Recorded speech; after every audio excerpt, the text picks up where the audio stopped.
Un millionnaire révèle l'humiliation d'une femme de ménage noire avec seulement 20. Transforme sa vie, Nadège, 35 ans, se lève avant l'aube, comme chaque jour. Dans son modeste appartement du quartier populaire de Noailles à Marseille, elle prépare le petit déjeuner pour ses deux fils, Naël et Mathis. Son cœur bat au rythme des sacrifices qu'elle accepte sans sourciller. Les murs de son appartement sont chargés de rêves d'une vie meilleure, mais la réalité est dure. Maman célibataire, femme de ménage, elle jongle entre ses heures de travail et le devoir d'inculquer à ses enfants les valeurs de la vie. Chaque matin, elle se rend dans un luxueux immeuble du centre-ville. Ce jour-là, tout change. Dans le hall impeccable, alors qu'elle s'affaire à nettoyer, un homme en costume cravate croise son chemin. Victor, un millionnaire parisien, avec un air d'indifférence ancré, s'arrête en la voyant.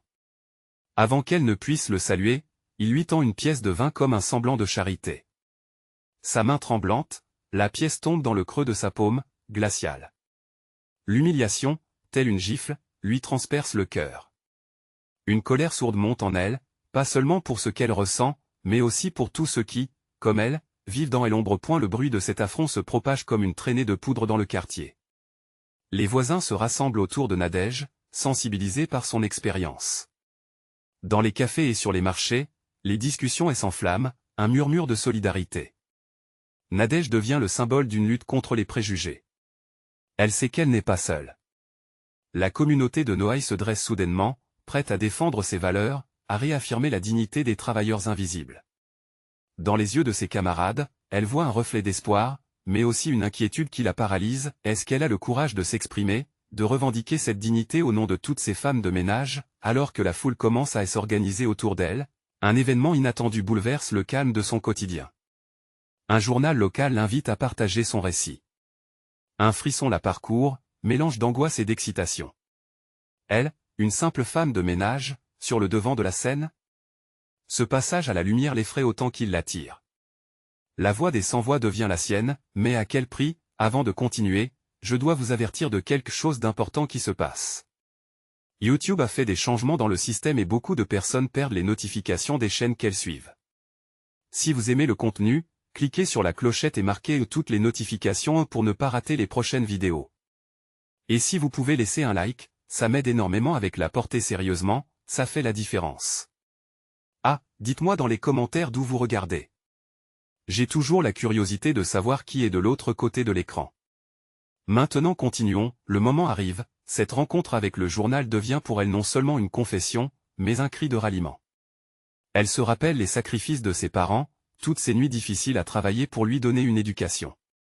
Ce n'est plus qu'une question de fierté personnelle, elle représente désormais tous ceux qui souffrent en silence, et elle se sent prête à porter leur voix. Mais alors qu'elle s'apprête à faire le grand saut, une question la hante, jusqu'où osera-t-elle aller pour faire changer les choses? Son cœur palpite à cette pensée. La lutte pour la reconnaissance et le respect commence à peine. Nadège se tient devant le journaliste, Jonathan, une âme bienveillante qui semblait comprendre la profondeur de son récit. Les murs du café où ils se rencontrent deviennent témoins silencieux de ses doutes et de ses peurs. Elle joue nerveusement avec une mèche de cheveux, un tic qu'elle a depuis l'enfance. Le regard de Jonathan l'encourage, mais la presse l'effraie. Ce qu'elle va dire pourrait influencer des milliers de vies, mais est-elle prête à porter ce poids? Je veux que les gens sachent, dit-elle enfin, d'une voix rauque, ce que signifie réellement être invisible. Les mots s'échappent, et au fur et à mesure qu'elle parle, une chaleur familière se réveille en elle. Ses souvenirs s'entrelacent avec ses paroles, son confort restreint, les moqueries qu'elle a subies, son rythme de vie inexorable. Sa voix tremble, mais elle continue, partagée entre l'angoisse d'être jugée et le besoin vital de dire la vérité. Tout au long de son récit, elle évoque les jours où les disputes pour joindre les deux bouts semblaient inévitables. Sur les visages de son interlocuteur, elle voit une lueur de compassion qui lui confère du courage. Lorsque Jonathan lui demande comment elle a ressenti ce dédain ce jour-là, elle lui parle de la dévalorisation ressentie, de la pièce de 20, un symbole de son ostracisme et un appel à agir. Chaque mot qu'elle prononce devient une pierre qu'elle pose sur le chemin de son combat. En la quittant, Jonathan lui assure que son histoire changera les mentalités. Elle ne peut s'empêcher de sourire, mais une question l'assaillit, en sera-t-il vraiment ainsi? Dans les jours qui suivent, sa vie reprend son cours, mais à chaque coin de rue, les regards qui la croisent sont différents. Nouveau sentiment de fierté, mais aussi une pression insidieuse qu'elle ne peut ignorer. La communauté se renforce autour d'elle. Un mur de solidarité, parfois quelques cris vindicatifs chantant les injustices, trouve écho dans ses propres désirs. Les réunions s'organisent dans les cafés, des groupes se constituent pour lutter pour les droits des travailleurs précaires. Elle est souvent sollicitée pour prendre la parole. Parfois, elle trouve la force, bien que la peur de l'échec la torde encore à l'intérieur. À chaque fois, sa voix résonne plus fort, plus passionnée. Mais ce combat est parsemé d'obstacles. Lors des débats, certains la critiquent, doutent de sa légitimité. Qui es-tu pour parler au nom de tous ces travailleurs? Une phrase qui résonne dans son esprit. Ces moments sont difficiles, mais ils la galvanisent aussi. Nadège sait qu'une fois entrée dans l'arène, elle ne peut plus reculer. Elle se rappelle des sacrifices de ses parents, du poids économique pesant sur ses épaules, et se promet de porter leur héritage dignement. Un soir, alors qu'elle rentre chez elle après une réunion particulièrement éprouvante, elle voit Naël et Mathis jouer dans la rue. Leur rire léger, leur insouciance la touche profondément. À cet instant, Nadège comprend qu'elle ne combat pas seulement pour elle-même, mais pour eux. Pour qu'ils grandissent dans un monde plus juste. Alors que le mois se termine et que son histoire gagne en cotisation dans les médias, une question se pose: pourra-t-elle, à elle seule, faire bouger les lignes? Ou est-ce seulement le début d'une lutte plus vaste? Dans l'ombre d'un nouveau jour, la lumière se ferait un chemin. Mais jusqu'où ira-t-elle pour réaliser ses rêves? Quelle vérité, encore cachée, s'apprête à émerger? Le matin suivant, une tension palpable flottait dans l'air. Nadège se tenait devant le miroir, examinant son reflet. Les ombres sous ses yeux lui rappelaient les nuits sans sommeil et les batailles menées dans son esprit. Elle portait une élégante blouse bleue, reflet de son nouveau courage. L'ironie de cette couleur la frappait, elle avait souvent cru qu'elle devait être invisible pour survivre, et maintenant la couleur se dressait comme un cri de résistance. Alors qu'elle sortait, le vent frais caressa son visage, comme si la nature elle-même lui offrait une étreinte. Elle se dirigea vers le café où elle devait rencontrer d'autres membres de son groupe. Tous attendaient de voir comment elle allait mener la charge. Bien que inquiète, elle ressentait une pulsion de force, comme si chaque pas lui conférait un peu plus de puissance. Les visages familiers étaient déjà là, Émilie, avec son éternel sourire optimiste, et Marc, toujours un peu sceptique mais intensément passionné. À peine assise, les questions fusèrent, et elle se retrouva noyée sous un déluge de préoccupations et de rêves. Nadège partageait leurs histoires, leur détermination se mêlait à la sienne, et l'énergie émanait de ce cercle restreint. Tu sais, Nadège, disait Émilie, je crois fermement que ton témoignage va inspirer beaucoup de monde. Les gens doivent entendre ta voix. Un frisson d'encouragement parcourut le corps de Nadège. Mais au fond, une partie d'elle s'interrogeait, comment notre petite lutte pouvait-elle faire bouger quelque chose de si colossal? Juste au moment où elle commençait à s'épanouir dans cet espace de confiance, un bruit troublant interrompit leur moment. Un homme, vêtu d'un costume impeccable, entra dans le café.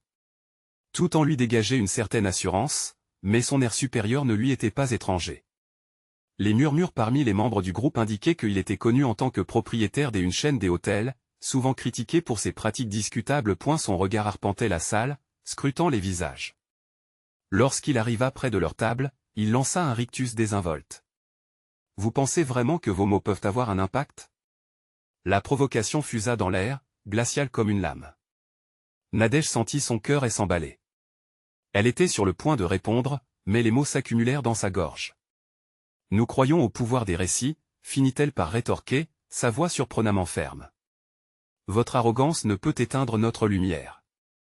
Une tension électrique jaillit à cet instant. Les autres membres de son groupe se tournèrent vers elle avec admiration. Elle haussait les épaules mais, pour une fraction de seconde, son regard trahit une ombre de doute. Nadège réalisa alors que ce n'était pas juste son propre combat. Cela révélait quelque chose de plus vaste, une lutte générationnelle. Le regard de Marc, plein de fierté, lui donnait du courage. Dans les jours suivants, elle plongea entièrement dans l'organisation d'une manifestation pour faire entendre leur voix.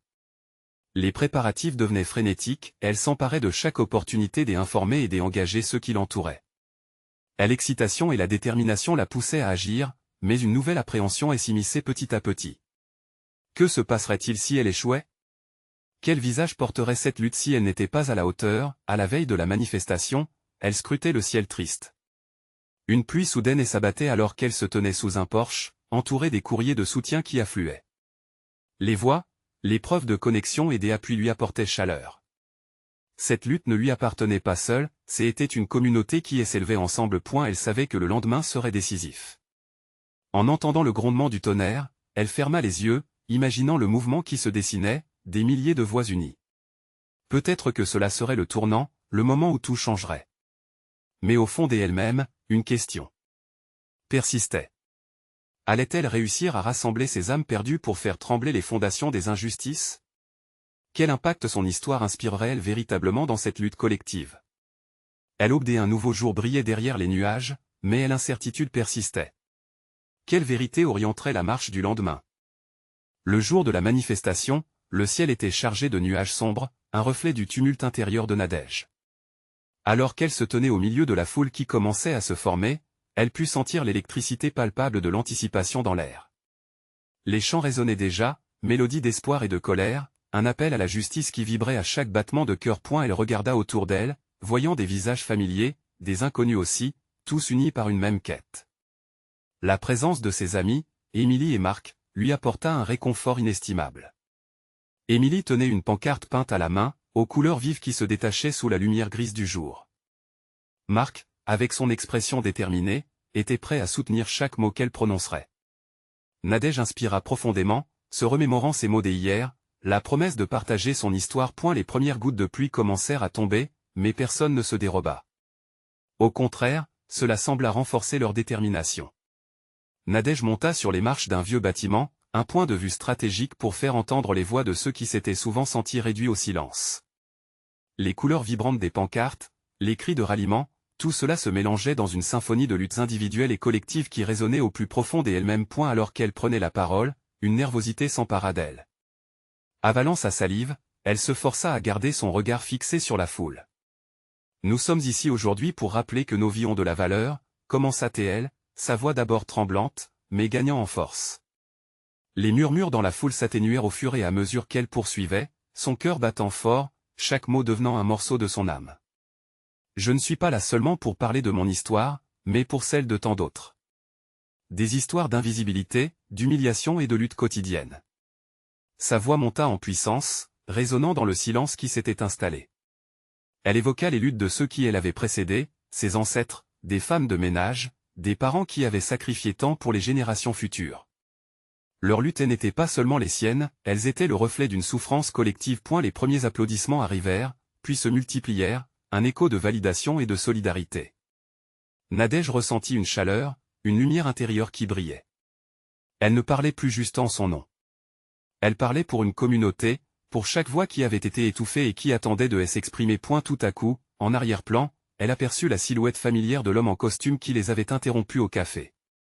Son regard dur scrutait la scène, plein de méfiance. Elle hésita un instant, puis, prenant une inspiration profonde, provoqua un frisson dans l'air. À tous ceux qui disent que notre lutte est futile, je réponds que vous underestimatez notre résilience. Le ton de sa voix portait un défi. Les murmures de la foule se transformèrent en acclamations vibrantes. Nadège ne pouvait croire à quel point les mots qui sortaient de sa bouche avaient une telle force. Peut-être que ce jour deviendrait le tournant qu'elle espérait tant. Et la pluie s'intensifia, mais cela ne fit qu'ajouter à l'énergie qui alimentait cette foule soudée. Dans ce moment partagé, une conviction profonde émergea en elle. Que ce soit un millionnaire ou un simple citoyen, chacun devait entendre leur voix, et mieux encore, comprendre l'ampleur du changement nécessaire. Avec chaque phrase, elle réalisait que l'espoir était une arme redoutable, capable de briser même les murs de l'indifférence.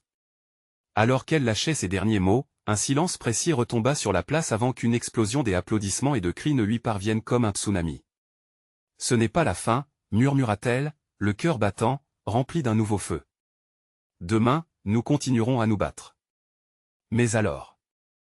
Qu'elle souriait, une question l'assaillit à nouveau. Quelles répercussions cette journée aurait-elle sur leur mouvement? La détermination d'une poignée de gens pourrait-elle vraiment changer le monde? Le regard des personnes rassemblées plongeait dans le sien, et elle le sentait, que quelque chose de grand était en train de se dessiner.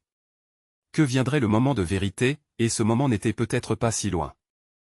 Nadège quitta la scène improvisée, son cœur battant encore au rythme des applaudissements qui résonnaient dans ses oreilles. La pluie tombait maintenant à torrents, mais cela ne l'importait guère. Elle était enveloppée dans une bulle de fierté et d'énergie collective. Émilie et Marc la rejoignirent, leurs visages illuminés par cette expérience partagée. Tu as été incroyable. Lança Émilie, les yeux pétillants. Nadège, malgré la fatigue qui pesait sur ses épaules, ne pouvait s'empêcher de sourire. Oui, tu as touché tellement de personnes, ajouta Marc, le regard brillant de sincérité. Mais dans leur enthousiasme, Nadège ressentait une ombre. Ce regard d'homme en costume, avec sa méfiance glaciale, la perturbait encore. Qui était-il vraiment, et quelle influence pouvait-il avoir sur leurs mouvements, alors qu'ils avançaient dans la rue? La foule commença à se disperser lentement. Les conversations se mêlaient au son de la pluie qui tambourinait sur les pavés. Elle pouvait entendre des fragments de discussion autour d'elle, des voix pleines d'espoir mais aussi de peur, des interrogations sur la suite. Nadège s'arrêta un instant, son esprit embrumé par l'incertitude. Et si tout ceci ne suffisait pas? Et si leurs efforts ne menaient à rien de concret? Elle croisa le regard d'un jeune homme, un inconnu, qui tenait une pancarte à moitié trempée, les yeux fixés sur elle. Dans ce regard, elle décela une lueur d'admiration mêlée d'inquiétude. Cela lui rappela combien leur lutte était fragile, combien chaque voix comptait non seulement pour elle, mais pour tous ceux qui, comme lui, avaient soif de changement. Nadège. L'interpella Marc, brisant sa réflexion. On devrait faire quelque chose de plus, organiser des rencontres, planifier la suite. Ce n'est pas le moment de s'arrêter. Elle hocha la tête, touchée par l'engagement de ses amis. Oui, tu as raison. Mais comment faire pour que cela ait un réel impact? Nous devons toucher davantage de personnes, convier des ateliers, partager nos histoires, proposa Émilie. Créer un réseau, une communauté. Une plateforme où chacun peut s'exprimer. L'idée commençait à germer, et avec elle, une bouffée d'optimisme. L'importance de raconter les histoires des autres était cruciale. Nadège se sentait poussée à agir, à organiser un espace d'expression où les voix étouffées pourraient à nouveau résonner. Alors qu'ils marchaient sous la pluie, leurs idées fusant, Nadège éprouva une connexion forte avec ses amis. La lutte n'était pas un combat isolé, elle était un engramme d'histoire, de douleur et de victoire à partager. Mais, au fond d'elle, cette pensée revenait, refaisant surface dans l'ombre de son esprit. Que se passerait-il s'ils devenaient vraiment visibles? Si leur mouvement gagnait en écho, attirerait l'attention des puissants? Et cet homme en costume, quelle menace pouvait-il représenter? Écoutez, commença-t-elle, ses mots tremblant légèrement. Si on veut avancer, on doit être préparé aux conséquences. Ici, nous avons créé quelque chose de fort, d'inattendu. Mais la lumière attire souvent l'ombre. Un silence partagé s'installa, chaque regard croisé chargé d'une gravité nouvelle. Résilience et vulnérabilité, une danse fragile qu'ils allaient devoir apprendre à maîtriser. Nadège savait que la route à venir serait semée d'embûches, mais elle aussi reconnaissait que chaque pas compte. Alors qu'elle levait les yeux vers le ciel désormais assombri, une pensée lui traversa l'esprit. Une seule voix ne suffira pas, mais ensemble, ils pourraient être le refrain d'un appel irrépressible à la justice. En cet instant, elle se promit de lutter, de ne laisser aucune ombre éclipser l'espoir dans leur quête. Peu importe le prix à payer. Demain marquerait le début d'un chapitre nouveau, un engagement fort et audacieux pour un avenir où chaque voix serait écoutée, même celles qui craignent encore de s'élever. La crainte de l'inconnu ne les stopperait pas. Car, ensemble, ils allaient transformer la peur en puissance. Soudain, une autre question émergea, plus forte que toutes les autres. Quelles histoires résonneraient à travers les murs de cette ville si elles étaient enfin libérées? La ville, encore trempée par la pluie, s'éveillait lentement à un nouveau jour. Nadège se tenait devant la fenêtre de son petit appartement, observant les gouttes d'eau glisser sur le verre. Chaque goutte semblait porter avec elle une histoire, une voix qui avait été étouffée, une peine qui demandait à être entendue. Ce jour-là, elle ne pouvait pas oublier le regard du jeune homme, sa demande silencieuse de changement, de vérité. « Émilie, tu es prête ?» appela-t-elle, brisant le silence. Émilie entra dans la pièce, essuyant des gouttes de pluie de sa chevelure encore humide. « Toujours prête pour la bataille ?» répondit-elle avec un sourire déterminé. Nadège sourit, ses propres doutes se dissipant légèrement à la vue de sa résilience. Ensemble, elles avaient le pouvoir de mobiliser la communauté. Chacune de leurs histoires serait un pont vers un changement plus grand. Et ce matin, elles s'étaient donné rendez-vous pour parler de toutes ces idées, de tous ces projets. Marc arriva peu après, un carnet sous le bras. « Prête pour le brainstorming ? J'espère que vous avez apporté vos meilleures idées. » Ils s'installèrent autour d'une table en bois, un endroit qu'ils avaient choisi pour son ambiance chaleureuse. Nadège commença à évoquer l'idée d'une rencontre mensuelle. Et si on tenait un café où chacun pourrait partager son histoire? Peut-être que cela encouragerait d'autres à se lever et à parler. Émilie acquiesça, enthousiasmée. Oui. Nous pourrions aussi inviter des personnes qui ont vécu des expériences similaires pour témoigner. Cela pourrait vraiment fédérer.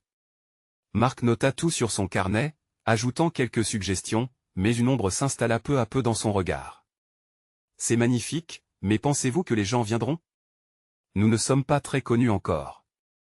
Nadège se frotte le menton, réfléchissant. Si nous créons un espace chaleureux, si nous montrons à quel point chaque histoire compte, ils viendront. La peur ne doit pas être un obstacle. Et tant que nous serons là pour soutenir ceux qui prennent la parole. Au fond d'elle, une crainte sourde persistait. Elle se souvenait de l'homme en costume, comme une silhouette menaçante, un écho indésirable dans un rêve pourtant prometteur. Ils étaient en train de bâtir quelque chose de beau, mais elle savait que parfois, la beauté attire la jalousie. Leur réunion se poursuivit, animée par des idées et des rires, mais en arrière-plan, Nadège sentait l'écho de mystère. Elle ne pouvait se défaire de cette intuition que quelque chose d'important se jouait ici, non seulement pour elle, mais pour toute leur communauté. À la fin de la rencontre, alors qu'ils quittaient le café, Émilie demanda, « Nadège, tu as l'air préoccupée. Qu'est-ce qui te tracasse ?» Après un silence, elle confia, « J'ai le sentiment que nous devons être vigilants. Ce que nous faisons ici, ça pourrait déranger. Je me demande si nous sommes vraiment prêts à faire face aux conséquences. » Marc, toujours pragmatique, répondit, « Peut-être que ce qui doit arriver est déjà là. Nous devons avancer, quartier par quartier, voie après voie. L'heure de la lutte est venue. » Nadège hocha la tête, sentant un frisson d'excitation parcourir son échine. C'était vrai, ensemble, ils pourraient illuminer les coins sombres, défier les attentes, et assumer le risque. Et l'idée de leur café-rencontre était une première étape pour libérer des voix. Mais toutes ces voix, libérées, allaient-elles créer une symphonie ou un tumulte? Alors qu'ils se dirigeaient vers la lumière du soleil qui transparaissait timidement derrière les nuages, une question revenait à l'esprit de Nadège. Que se passerait-il si, finalement, quelqu'un venait à s'opposer à leur mouvement? Quel impact cela aurait-il sur la lutte qu'ils entamaient? Et l'histoire de leur combat ne faisait que commencer, et la lutte pour chaque voix s'annonçait ardue. La crainte et l'audace, un mélange explosif sur lequel ils allaient s'appuyer. Mais à quel prix? À mesure qu'ils prenaient de l'assurance, doués d'un lisible courage, une vérité sourde se disait déjà dans l'air. Le chemin qu'ils avaient choisi était semé d'embûches, mais ils étaient prêts à l'emprunter. La question restait dans l'air, le changement vaut-il tous les sacrifices, leurs histoires seraient-elles entendues ou étouffées à jamais? Nadège se réveilla le lendemain matin avec une épine au cœur. Les événements de la veille tourbillonnaient dans son esprit. Même si elle avait réussi à rassembler ses amis autour d'un projet plein d'espoir, une ombre persistante menaçait de tout engloutir. Elle se leva, se dirigeant vers la fenêtre, observant cette fois-ci les rayons du soleil percer les nuages. La lumière apportait une promesse, mais sa présence était teintée d'un léger malaise. Émilie était déjà là, affairée à préparer un petit déjeuner. « Tu sembles réfléchir à quelque chose de lourd, » remarqua-t-elle en elle tendant une tasse de café. « C'est ce que je crains, Émilie. Nous nous lançons dans quelque chose d'audacieux, mais j'ai cette sensation qu'une tempête se prépare. Je ne veux pas que nos voix soient réprimées avant même d'avoir commencé. » Émilie l'écoutait attentivement, puis elle soupira. On ne peut pas laisser la peur nous gouverner. Chaque mouvement est un risque, mais c'est aussi la seule voie vers le changement. Nadège acquiesça. Les mots d'Émilie résonnèrent en elle. Mais s'était-elle suffisamment préparée pour ce qu'implique la vérité? L'après-midi approchait, et elles se retrouvèrent au café. Marc les attendait, son carnet à la main, un sourire complice sur le visage. Alors, prête à transformer cette ville? Au fil de leur réunion, l'énergie monta. Ils abordaient chaque aspect de leur projet, les affiches à créer, et l'endroit où se tiendrait la rencontre, comment rassembler encore plus de voix. Nadège se sentait chanceuse d'avoir Émilie et Marc à ses côtés, leur enthousiasme lui redonnait du courage. Pourtant, à chaque éclat de rire, une voix dans son esprit murmurait les doutes inévitables. Et si un groupe hostile apparaissait? L'écho de la silhouette en costume résonnait à nouveau dans ses pensées. Elle devait parler.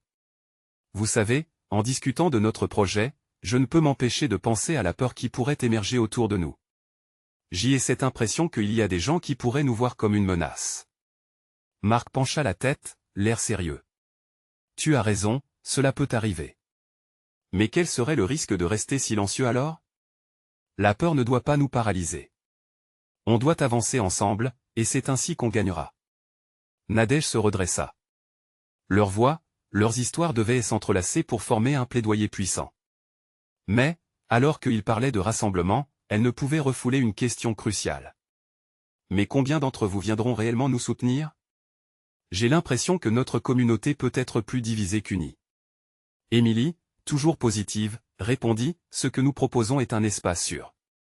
C'est une opportunité, pas seulement pour nous, mais pour tous. Ceux qui viendront parler, partager, ils se rendront compte qu'ils ne sont pas seuls.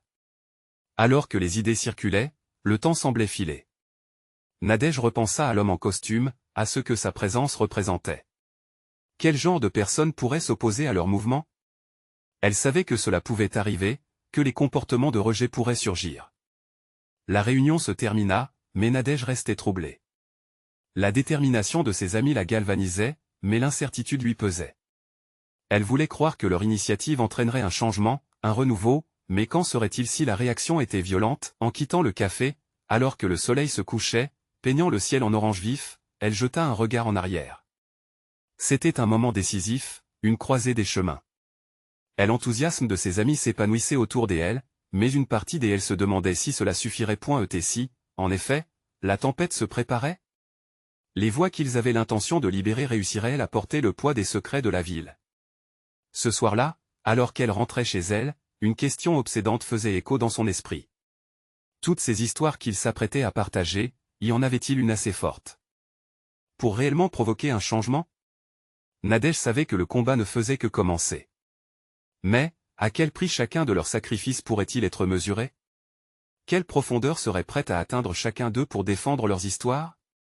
La route vers la vérité était longue et semée d'embûches, mais ils s'y engageraient, quels qu'en soient les sacrifices, car chaque voix comptait. Quelles conséquences en découleraient? La vérité l'emporterait-elle sur la peur? Nadège ne pouvait pas ignorer le malaise qui l'habitait. La nuit s'était étendue, enveloppant son appartement d'une obscurité pesante.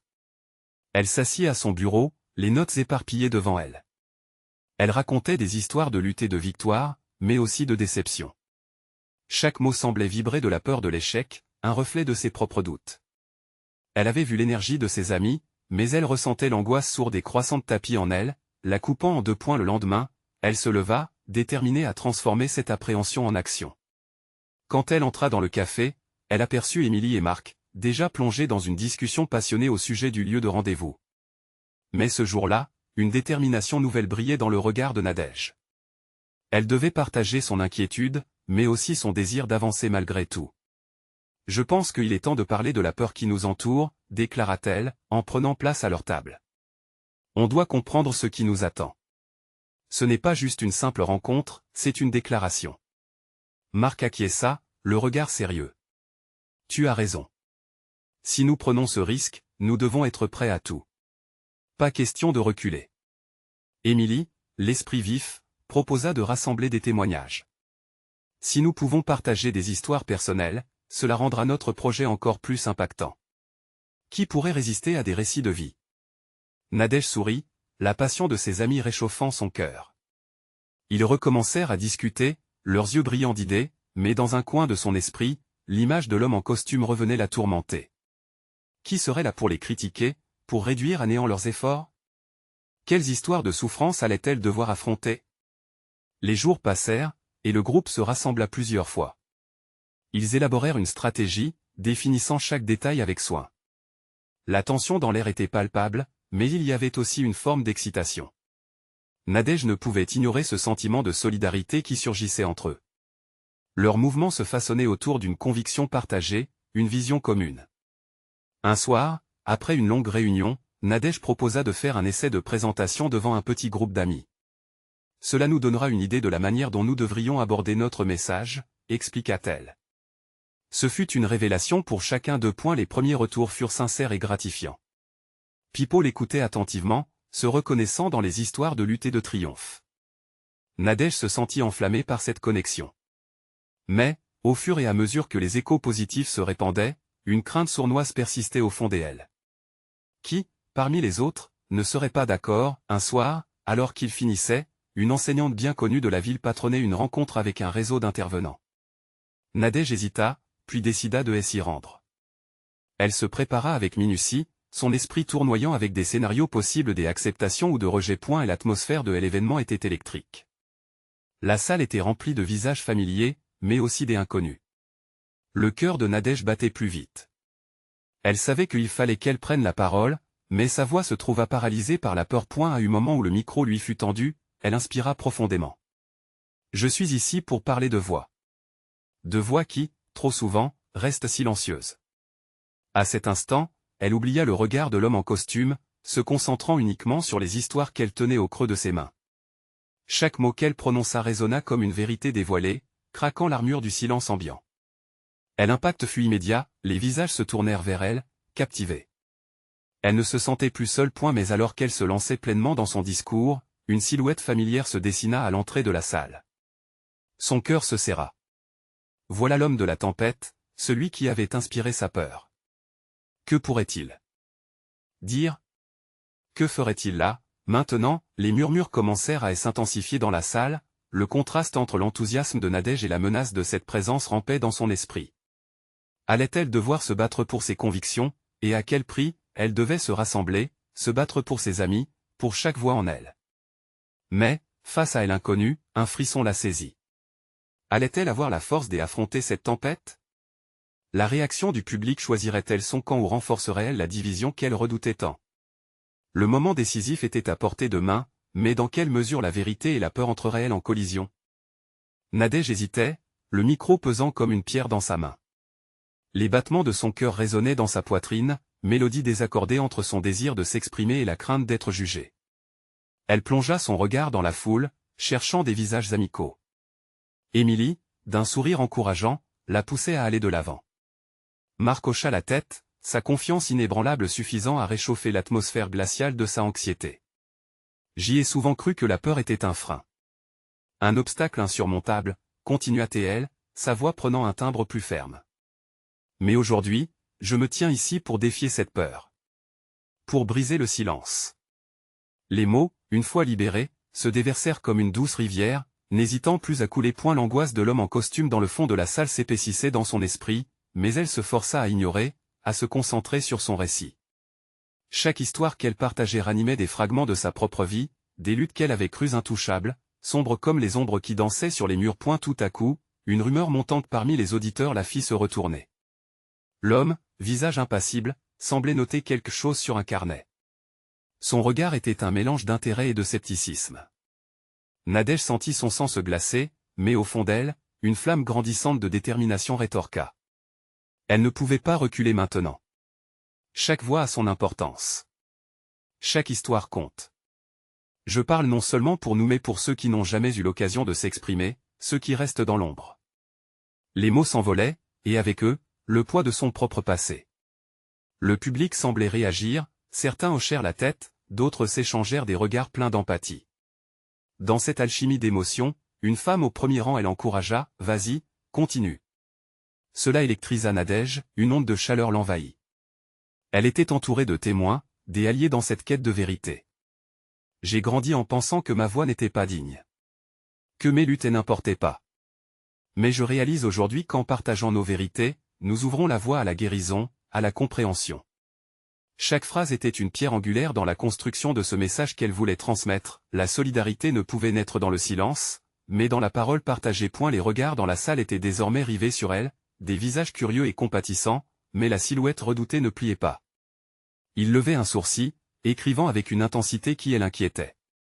Elle devait agir, ne pas laisser cette peur la submerger. Soudain, elle osait une question, balayant son regard sur le groupe. Que ferions-nous si nous ne doutions pas de nous-mêmes? Si nous savions que nos voix ont le pouvoir de provoquer un changement? Les murmures s'intensifièrent, un élan collectif de réflexion se fraya un chemin mais l'homme en costume se leva, interrompant l'atmosphère. Son ton était froid, autoritaire. Ces histoires, sont-elles vraiment représentatives? Qui êtes-vous pour parler au nom de tant d'autres? Le choc s'intensifia alors que les murmures se transformaient en un silence pesant. Nadège sentit sa force vaciller. Elle respirait difficilement, mais une nouvelle détermination l'envahit. Qui suis-je? Je suis quelqu'un qui refuse de rester muette. Je suis ici pour représenter la multitude qui se sent invisible. Quelqu'un qui croit que chaque voix a son droit de citer, peu importe d'où elle vient. Leurs regards se croisèrent à nouveau, et le soutien dans la salle se matérialisa sous forme de mains qui se levèrent, des applaudissements timides mais croissants. Pour la première fois, Nadège sentit la peur se dissiper, remplacée par une marée de solidarité. Alors qu'un murmure de soutien parcourait la foule, elle tourna son regard vers l'inconnu, puis résolue, les mots suivants franchirent ses lèvres. « Je ne suis pas seul ici. Nous sommes une communauté, une voix collective, et ensemble, nous n'avons rien à craindre. » L'homme blêmit, visiblement déstabilisé. Mais au fond, Nadège savait que cet affrontement n'était qu'un début. Elle venait de prendre une décision, ne plus laisser la peur dicter ses choix. Alors qu'elle quittait la scène sous le tonnerre d'applaudissements, un flot d'émotions l'envahit. L'avenir était incertain, mais l'adrénaline pulsait dans ses veines. Elle venait d'ouvrir une brèche, et elle savait que quelque chose d'autre se préparait. Elle ne se rendait pas compte que cette confrontation marquerait le début d'un combat bien plus vaste. Quel combat se profilait à l'horizon? Nadège serait-elle prête à l'affronter? La montée des tensions ne faisait que commencer. Le lendemain, le soleil brillait sur Marseille, mais dans le cœur de Nadège, un orage se préparait. Elle avait pris la parole, défié ce millionnaire au regard froid, mais à quel prix? Le souvenir de la confrontation tournait dans son esprit. Le soutien qu'elle avait ressenti à ce moment-là était fort, mais la menace d'une réaction adverse pesait sur elle comme une ombre. Quelle force aurait sa voix si elle était confrontée à l'arrogance d'un homme puissant? Au café, Émilie et Marc s'étaient déjà réunis, elle enthousiasme palpable. Mais Nadège se sentait différente. Émilie, joyeuse, partageait des idées pour la suite des événements, tandis que Marc, pragmatique, notait tout avec sérieux. Avec un sourire nerveux, Nadège s'assit à leur table, mais sa tête était occupée par bien d'autres pensées. « Nadège, tu es là. Que penses-tu d'organiser un autre événement? Un forum où tout le monde pourrait partager son histoire ?» Émilie suggéra avec ferveur. Nadège acquiesça, mais sa voix se perdait dans le flou de ses pensées. Oui, c'est une bonne idée, mais... Elle hésita, l'esprit alourdi par l'incertitude. Une boule se formait dans son ventre, pétrie des doutes qui l'assaillaient. Et si cet homme en costume n'était pas le seul à s'opposer à eux? Marc la regarda, soucieux. Ce qui est important maintenant, c'est de continuer. Ne laissons pas la peur nous freiner. Mais la peur, c'est un vrai obstacle. Murmura-t-elle, voix tremblante. Je crains que nos efforts ne soient vains, que rien ne change. Les regards échangés entre eux en disaient long. Tout le monde ressentait la tension, la pression d'un chemin incertain.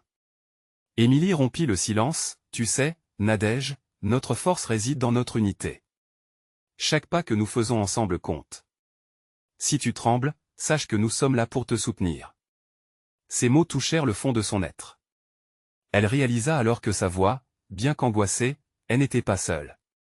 Il existait une force collective, un tourbillon d'émotions partagées. Le temps passa, et ils continuèrent à brainstormer.